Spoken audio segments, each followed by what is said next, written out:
দেখো সবাই এখনও সেকেন্ড সেমটাই পড়ছে, বাট সময়টা যে আমাদের আছে না, 6টা মাস, আমাদের সেপ্টেম্বরে এক্সাম। দেখো আমাদের স্টুডেন্টদের কিন্তু পরীক্ষার মধ্যেই ওরা থার্ড সেমের পড়া কিন্তু করেছে, একটা চ্যাপ্টার অলরেডি শেষ, আজকে মক টেস্ট হলো।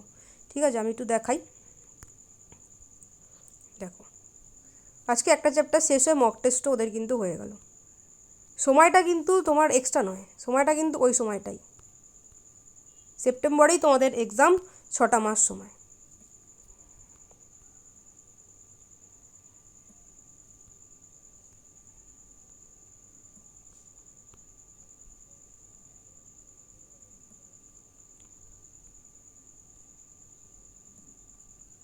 ওকে,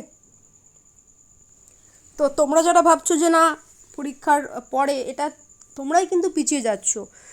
সায়েন্সের একটা বিরাট সিলেবাস একটা, সেটা প্রথমে কনসেপ্ট রেডি করা, তারপরে হচ্ছে তোমাদের মক টেস্ট, খাতা চেকিং, এই সবগুলোর মধ্যে থেকে যাওয়ার পরেই কিন্তু একটা ভালো রেজাল্ট হওয়া সম্ভব। ঠিক আছে, আমাদের ক্লাস কীরমভাবে হয়, প্রথমে ক্লাসে তোমাকে বুঝিয়ে দেওয়া হয়, তারপর সেখান থেকে কোশ্চেন আনসার সাজেশন তোমাকে দিয়ে দেওয়া হয়। ঠিক আছে, এবার ওটা তুমি হোমওয়ার্ক করে খাতাটা জমা দেবে। এখন হচ্ছে তোমাদের শর্ট নোট কীভাবে রেডি করবে সেটা বলে দেওয়া হয়। ফার্স্টে ক্লাস হলো, তারপর তোমাকে বলে দেওয়া হয় এই কোশ্চেনগুলো তুমি শর্ট নোট অনলি রেডি করবে, সব লিখতে যাবে না, অল্প। ঠিক আছে, তুমি শর্ট নোট রেডি করলে তারপরে হচ্ছে তুমি সেটা সাবমিট করিয়ে দেবে। ওর মধ্যে তুমি ভুলভাল কী লিখে রেখেছো সেটা দেখতে হবে। অনলাইন ক্লাসের অনেকে বলে যে খাতা চেকিংয়ের সুবিধা থাকে না, আমরা কিন্তু ওই জন্য বেশি স্টুডেন্ট নিই না, লিমিটেড স্টুডেন্ট, কারণ প্রত্যেকের খাতা চেকিং হয় ক্লাসের পরে। ঠিক আছে, তারপরে হচ্ছে চ্যাপ্টার শেষ হলো, তোমাদের মক টেস্ট। এইভাবে কিন্তু ক্লাসগুলো হয়, একদম অফলাইনের মতো। অফলাইনেও তোমার টিচার এরকম করেন কি না তুমি জানো। ঠিক আছে, ডেসক্রিপশানের থেকে দেখে নেবে আমাদের প্রাক্তন স্টুডেন্টদের রেজাল্ট রিপ্লাই রিভিউ কী আছে।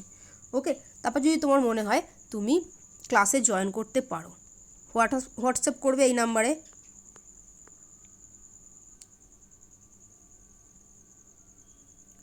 ঠিক আছে, লিমিটেড সিট আর বেশি নেই, যদি মনে হয় ক্লাসে জয়েন করতে পারো।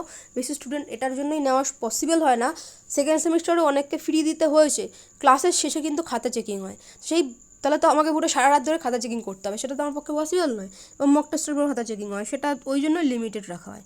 ওকে, যারা যারা জয়েন করতে চাও এই নাম্বারে যোগাযোগ করে নেবে। তার আগে আমি বলবো ডেসক্রিপশন থেকে বাংলাতে বিজ্ঞান প্রাক্তন স্টুডেন্টদের রেজাল্ট রিপ্লাই দেখে নেবেন। ডেসক্রিপশানে যাবে, ফার্স্ট লিঙ্কে ক্লিক করবে, স্ক্রল করে দেখে নিও।